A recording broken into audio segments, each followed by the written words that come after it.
Hello everyone, my name is Moritz, and today we're looking a little bit deeper into this protocol I published earlier, where we're linking GPS points with underlying climate points, so temperature and humidity points.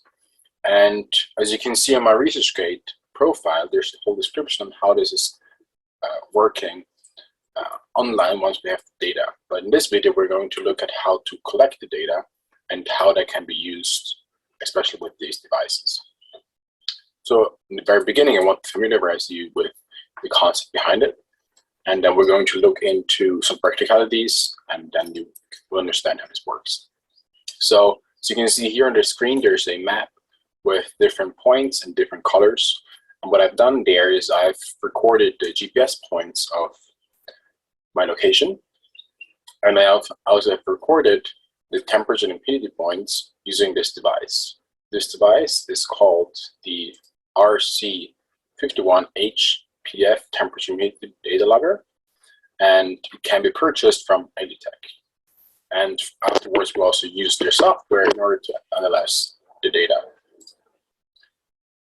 So what is necessary in this case, as described also in this protocol, that the GPS points, they have to be referenced, and they have to have the same interval of recording the data as the devices. So in this case, I used every 10 seconds. I used a phone app to take data points, and I also set the parameters for this device to 10 seconds. And once you read this protocol, you can read which app I used. As you can see here on my screen, this is the app that I'm using. There are two different protocols in my ResearchGate profile which indicate how to use this. So this specific one that you can see now, a modern and sophisticated guide for georeferencing field data, that describes how this app is specifically used, and then the different protocol, as I showed you before, specifically describes how the data is taken. And here we combine these two approaches. So the very first point of taking this data is to download this app, GPS Essentials, from the App Store. It should be available for both iOS and Android. And once you download this app, and now I'm going to show you how this app can be used. So I enter my app, as you can see here. I enter, and then there are certain things I have to set up in the settings. So I go here to the settings. And then the very first thing that you can see on top is GPS update intervals. And this has to be set to the point that you want to link your device with. Here the options are fastest, 2 seconds, 5 seconds, 10 seconds, 20 seconds, etc. Since we're going to also lock this one for the fastest possible, which is 10 seconds, we're also going to lock this one for 10 seconds. However, if you want to be very sure that we have for all collected points also a GPS point, we'll do 5 seconds. So when overlining the data, we are sure that there's enough data available. Then we repeat the same thing for a tracking update interval, which is supposed to be the second one. So the first one right there, and now the second one. Actually, the first one can be set as fastest, so we have the best GPS update. And the second one should be set in the same as this, so 10 seconds. Once that is set up, how it works is that you basically just enter here on the left side, and then you're going to select all streams. Once you select all streams, on the bottom there's a plus, and you click on plus, and it's setting up a new stream. And in this case, we're going to want to use track. And then once you selected that on top, you just hit start. In this case, we hit start, and it starts recording. Once this is started, we can use it to also record.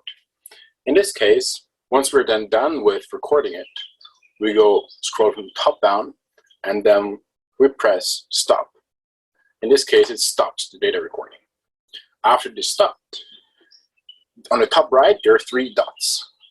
We press there, and then on the second last says export. We export this. And we're going to select KMZ file as the export file, and we're going to send it to email. And that can be sent to your own email or whatever you need it to, whoever you need to send this email to. And then this track file can be downloaded via the email that you have received on your computer. Once that is done, there is a detailed description in the protocol how to proceed from there. From now, I will proceed to how it works with this device. So we have now done all the steps that are required for this app. So we, again, download it, and then we enter, and then these settings are only to be set the very first time. And then we go here to these three stripes, all streams. We start a new one. We go to track. We go to track, and then we start it. And then we record how long as we need to record. And then we, again, scroll down. We say stop. And then we export on top right. And then we use KMZ file. Press on Gmail or wherever you want to export it. Set up the person you want to send this to, and then hit send. And then once you have this file, it is ready to be translated into a different file type that's then used to link the data. Once what I just explained, it covers everything that's necessary for the GPS recording. However, we also need to record the temperature and humidity. And for this, we're using this device. It's the, as I described to you, it's the RC51H PDF temperature humidity data logger.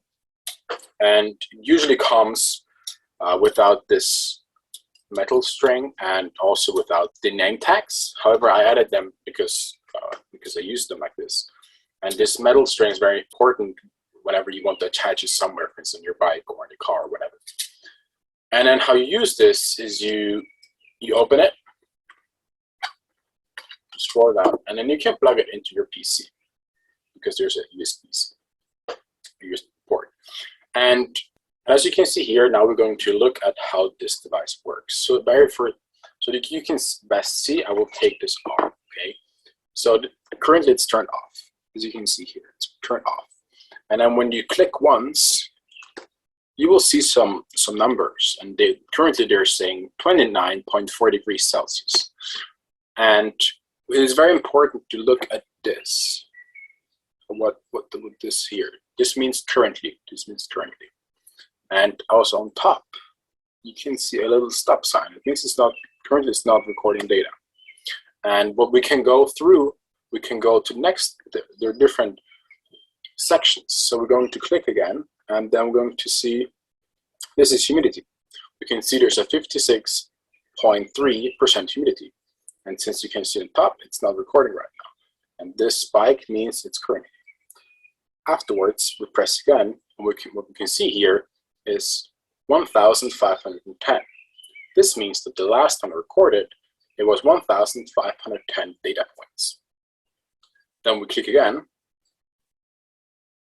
and it says average on the very left side. It says average. And that means that the last time I logged this, I had an average of 25.8 degrees Celsius. The same is true for humidity. We had a humidity average of 39.4%.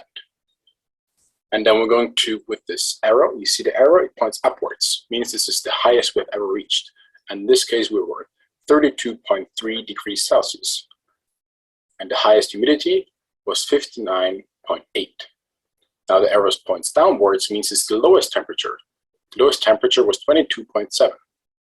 And the lowest humidity was 30.7. And this is all the device shows you. And now we want to start and stop it. So you can set up the device in the Elitech app, whatever is important for you, whatever is needed. I set it up in the way that whenever you start it and then stop it, it's going to record that section of data. If you then start it again, the last section has been deleted. So it's always very important to plug it in after stopping it and recording your data. In this case, as you can see, it's turned off. So what we want to do is want to start it right now. So we want to click here. We'll click once, then it turns on. And then we want to click long. We want to press on it for a long time. And you see what happens? It goes shortly off, and you can see search. That means it's starting. And since I set up a time of 1 minute in the Elitech app to start, this is now going to count down from 60 seconds to 0. And once it's counted down to 0, it's going to start. And I'm going to speed this up, and then once it's started, I'm going to show you. As you can see now, the countdown is almost over. And then you can see it started recording the data. And now it's recording data, and we can go to the third location. And you can see the count up of how many data points this device has taken so far. Now we're at 2. And shortly we will be at 3.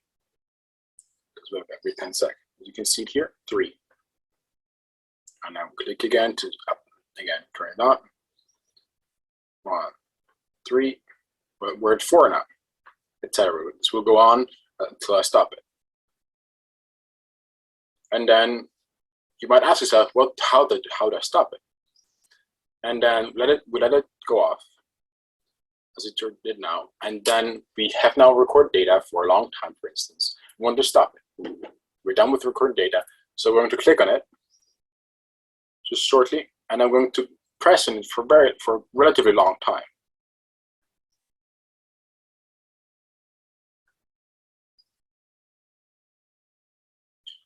And it says stop. I hope you saw that. And now this data is saved. What we want to do now is we want to plug it in.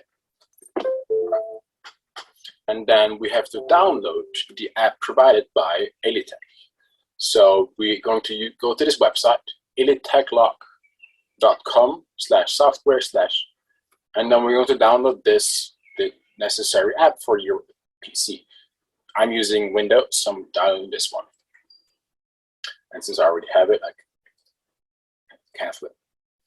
Once this is downloaded, you can click on it, and you will be navigated to the app. And since they are synchronizing, the very first window you see is a summary, which is not necessarily important. The second on top, there are multiple tools, and parameters is important when you're setting up the device. So once you purchase the device, it's very important to set up the device. So here I have a start delay of 1 minute. That means whenever I start it, it takes 1 minute for the device to start. This can also be lowered or increased depending on your needs. Then the login interval, that's very important. This is how often the device takes a data point. So as I've discussed before, we want to do it in the fastest way possible, which in our case is 10 seconds. There's then multiple minutes and hours. And there's also different options to set it up. So how to start it, or press the button. There's also different other things, but this is the most straightforward in the way that you can see set up here. Then, so as we just recorded the data, we just plugged it into our computer, and then what's most important currently in this stage of the data recording is the graph. So we're going to look at the graph. And here you can see that the black part of the graph is temperature, and then the green one is humidity. And sometimes it's very useful to start it earlier. So if you want to start the data record at, for instance, 10 a.m., you want to start this device at 9:40 or a little bit before that, so it can adjust to the temperature. So you don't lose the very first part of the data, which is necessary for the device to adjust itself. So if you want to use it outdoors, then you want to put it outdoors before you leave and then actually start it. This is it's useful for the calibration of the device itself. And then also in the very end, you want to let it run a little bit longer to make sure that it captures all the data, because there's sometimes some delay happening, which can then be adjusted for in the data cleanup section of your methods. And as you can see here on the very end, there's a very high spike, which is very unreasonable if you see that it was relatively low in the end, but there's a very high spike, which is above 30% within a couple of minutes. What you can do in this case is you can filter the data.